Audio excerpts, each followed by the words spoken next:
everybody, it's Mirna here. If you're currently looking for a visa agency that will help you process your US visa application, I can recommend Filipino Visa. Filipino Visa is a reliable agency that will help individuals petition for their Filipino fiancés, spouses, or any family members to join them into the United States. Filipino Visa specializes in travel and immigration consultation throughout all phases of visa application from start to finish to ensure a smooth transaction. The company also provides comprehensive assistance such as helping applicants in completing their necessary forms, gathering required documents or paperwork, and submitting their application to appropriate authorities. I actually made a separate video so you can go check it out. So if you are one of those people who are looking for a trusted agency that will help you process your US visa, make sure to click the link I placed both in the description and the pinned comment section down below.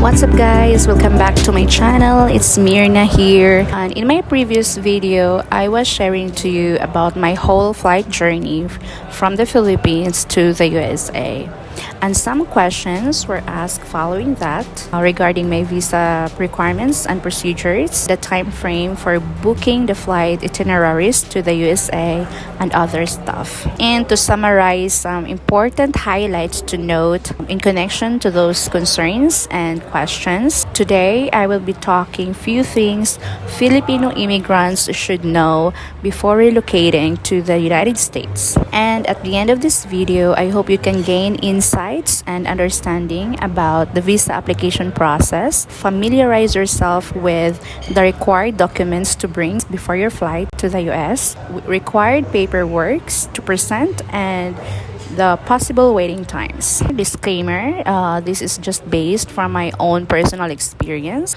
and it doesn't necessarily mean that it's also the same with everybody. Number one is the visa application timeline.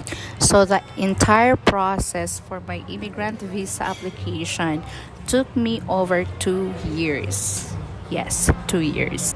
It took some time because my application was caught within the line of backlogs in the embassy due to the COVID pandemic. There have been many backlogs at that time that they have to prioritize them first before the new applications. It was a long yet fulfilling journey because we didn't hire any attorney nor visa company to work on our visa application. It was just my husband and I who did all things from the visa application process and submitting paperwork online. So that really gave us the time to be proactive in everything, from submitting our application to compiling the required documentations to paying fees to answering emails until my visa interview. So second is the medical exam. A lot of people ask, when is the right time to do the medical exam? Is it even before you have the visa interview schedule?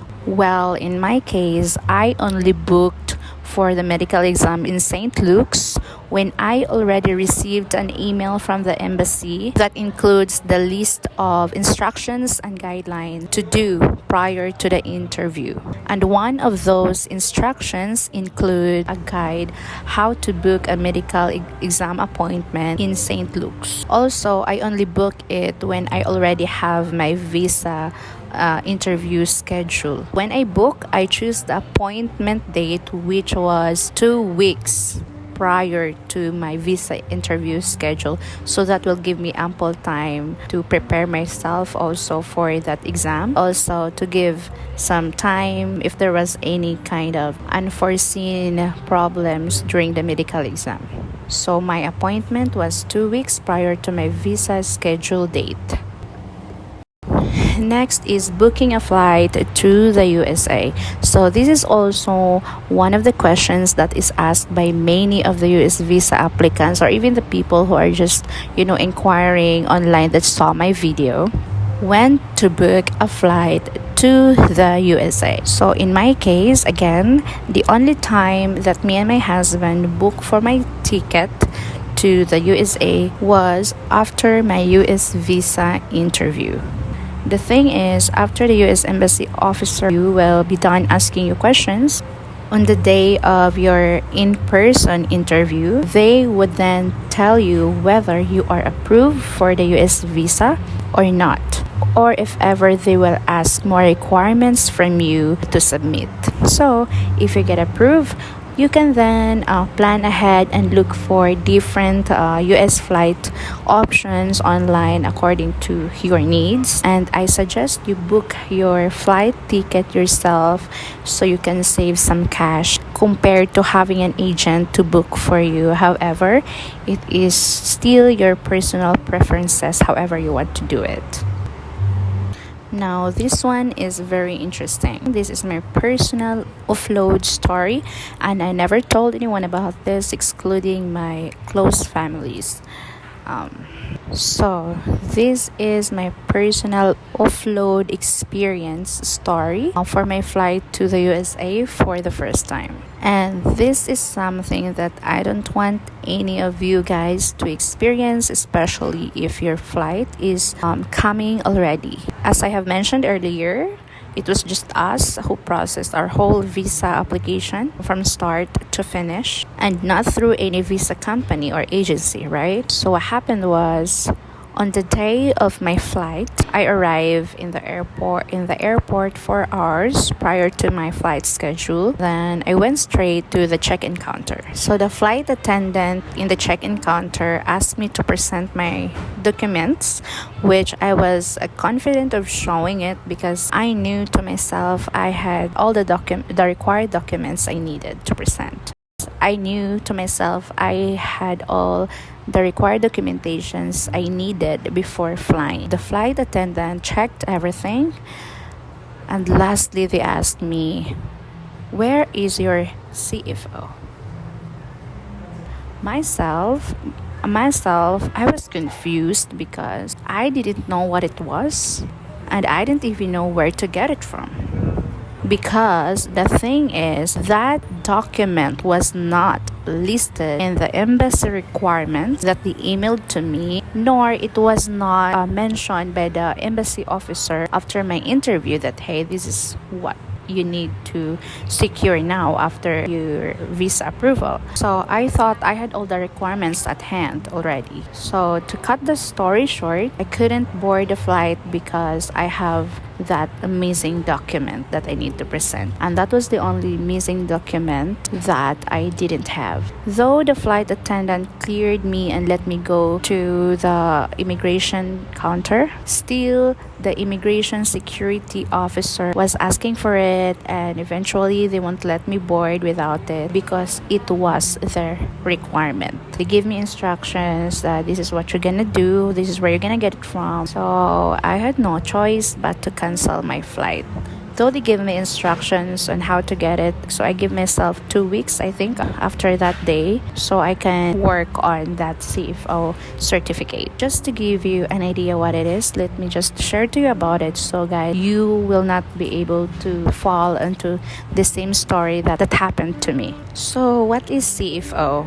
CFO is what you call Commission on Filipinos Overseas. They are the one who issue the document called GCP, or Guidance and Counseling Program Certificate, for first-time immigrants. This is the program by the Philippine government for all Filipinos who plan to migrate overseas as spouses, fiancés, or other partners of foreign nationals. Former Filipino citizens or dual citizens are required to undergo this program to secure the CFO digital certificate. This specifically provides a venue for these Filipinos to express express and discuss their concerns about migration and other various areas in their relationships. So basically, this is a pre-departure seminar that you need to attend so they can issue you the GCP digital certificate. And these seminars are conducted on site in Manila, Davao,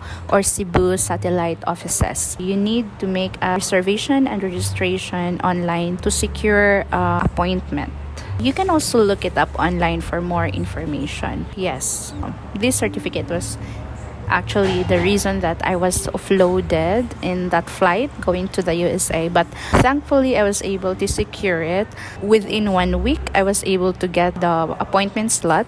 I think I emailed to them as well. I also booked an appointment on their website. That's something that you really have to look it up too, because for us, we just DIY our visa application. That's why we were not able to really know about this CFO. But I think that if you have the visa agency to work on your visa application process, they have already know about this thing and they will just guide you to go to this seminar. But for us who just do it ourselves, nobody told us about it, but it was just a learning experience.